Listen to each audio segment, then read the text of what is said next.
Nous nous intéressons dans cette vidéo à la commande des systèmes continus qui peuvent être illustrés par la commande angulaire d'un mode robot ou la commande d'une température à l'intérieur d'un habitacle.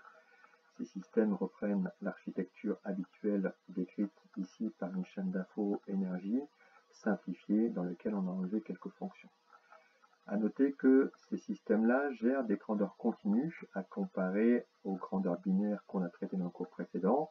Donc la consigne va être donnée sous forme continue par l'utilisateur, elle va être traduite par l'IHM pour pouvoir être traitée par l'unité de traitement, laquelle va donner un ordre à la chaîne d'énergie sous la forme d'une grandeur continue, et la sortie de notre système va évoluer de façon continue et va être acquise par le capteur qui va lui-même donner une image qui évolue de façon continue, de façon analogue à la sortie. Cette organisation, chaîne d'info, chaîne d'énergie, on va pouvoir la remodeler un peu pour aller vers le modèle qu'on appellera tout à l'heure le schéma bloc.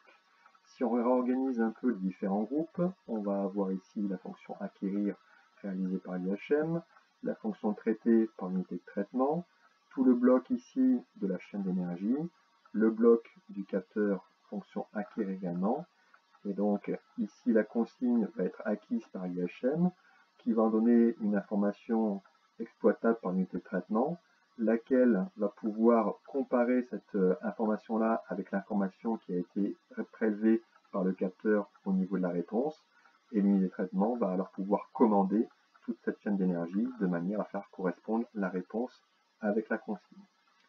Cette structure-là représente typiquement ce qu'on appelle une structure de commande en boucle fermée. Le retour d'information ici produit par le capteur va permettre à l'unité de traitement d'élaborer une commande tenant compte de la consigne, mais également de la réponse. Une autre structure de commande peut être envisagée, ce que l'on appelle une boucle ouverte, ou une commande en chaîne directe, qui va directement de la consigne à la réponse.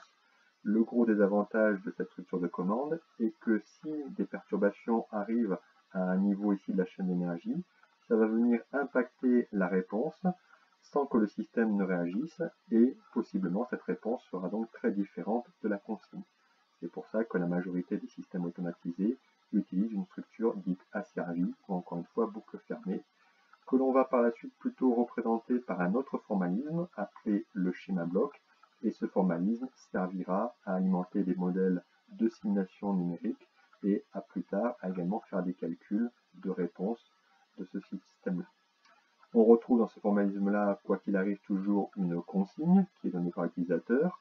Cette consigne, il va falloir que la réponse soit proche, que la réponse corresponde à la consigne. Pour ce faire, l'interface va élaborer ici une tension image de la consigne, une information qui est analogue à la consigne. De la même façon, le capteur va élaborer une tension image de la réponse.